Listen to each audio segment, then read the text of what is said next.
The Love Song of J. Alfred Prufrock by T.S. Eliot. Let us go then, you and I, when the evening is spread out against the sky like a patient etherized upon a table. Let us go through certain half-deserted streets, the muttering retreats of restless nights and one-night cheap hotels and sawdust restaurants with oyster shells. Streets that follow like a tedious argument of insidious intent to lead you to an overwhelming question. Oh, do not ask what is it. Let us go and make our visit. In the room, the women come and go, talking of Michelangelo.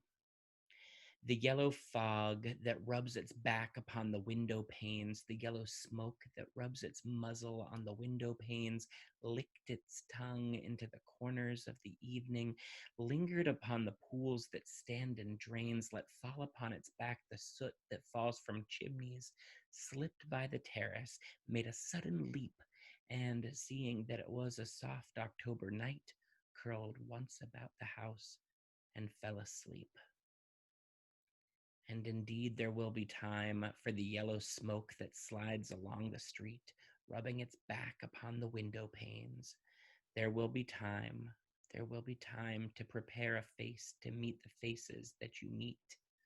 There will be time to murder and create, and time for all the works and days of hands that lift and drop a question on your plate. Time for you and time for me, and time yet for 100 indecisions and for 100 visions and revisions before the taking of a toast and tea. In the room, the women come and go, talking of Michelangelo. And indeed, there will be time to wonder, do I dare? And do I dare? Time to turn back and descend the stair with a bald spot in the middle of my hair. They will say how his hair is growing thin, my morning coat, my collar mounting firmly to the chin, my necktie rich and modest, but asserted by a simple pin. They will say, but how his arms and legs are thin. Do I dare disturb the universe? In a minute, there is time for decisions and revisions, which a minute will reverse. For I have known them all already, known them all, have known the evenings, mornings, afternoons. I have measured out my life with coffee spoons. I know the voices dying with a dying fall beneath the music from a farther room. So how should I presume? And I have known the eyes already, known them all, the eyes that fix you in a formulated phrase. And when I am formulated, sprawling on a pin, when I am pinned and wriggling on the wall, then how should I begin to spit out all the butt ends of my days and ways? And how should I presume? And I have known the arms already, known them all, arms that are braceleted and white and bare, but in the lamplight, downed with light brown hair. Is it perfume from a dress that makes me so digress? Arms that lie along a table or wrap about a shawl. And should I then presume? And how should I begin? Shall I say, I have gone at dusk through narrow streets and watched the smoke that rises from the pipes of lonely men in shirt sleeves leaning out of windows? I should have been a pair of ragged claws scuttling across the floors of silent seas. And the afternoon, the evening sleeps so peacefully, smoothed by long fingers, asleep, tired, or it malingers, stretched on the floor here beside you and me. Should I, after tea and cake and ices, have the strength to force the moment to its crisis?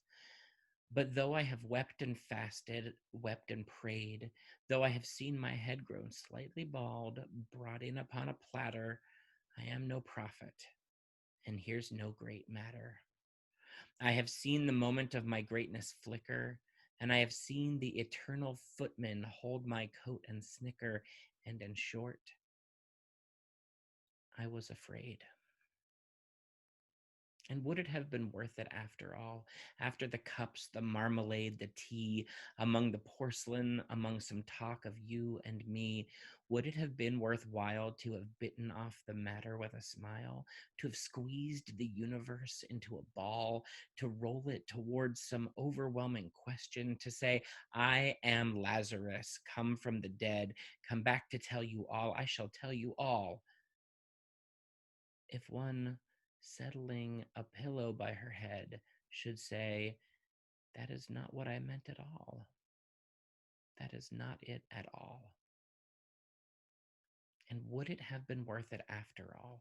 Would it have been worthwhile after the sunsets and the dooryards and the sprinkled streets, after the novels, after the teacups, after the skirts that trail along the floor, and this, and so much more?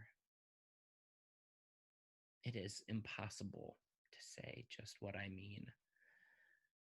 But as if a magic lantern threw the nerves in patterns on a screen, would it have been worthwhile if one, settling a pillow or throwing off a shawl and turning toward the window, should say, that is not it at all, that is not what I meant at all? No.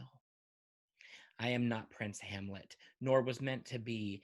Am an attendant lord, one that will do to swell a progress, start a scene or two, advise the prince, no doubt an easy tool, deferential, glad to be of use, politic, cautious, and meticulous, full of high sentence, but a bit obtuse, at times indeed almost ridiculous, almost at times the fool.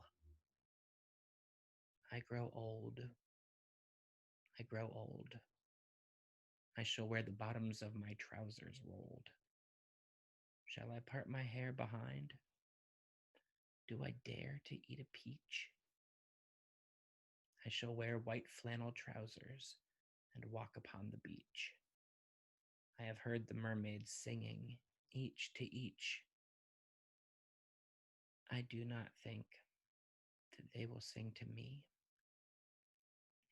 I have seen them riding seaward on the waves, combing the white hair of the waves blown back when the wind blows the water white and black.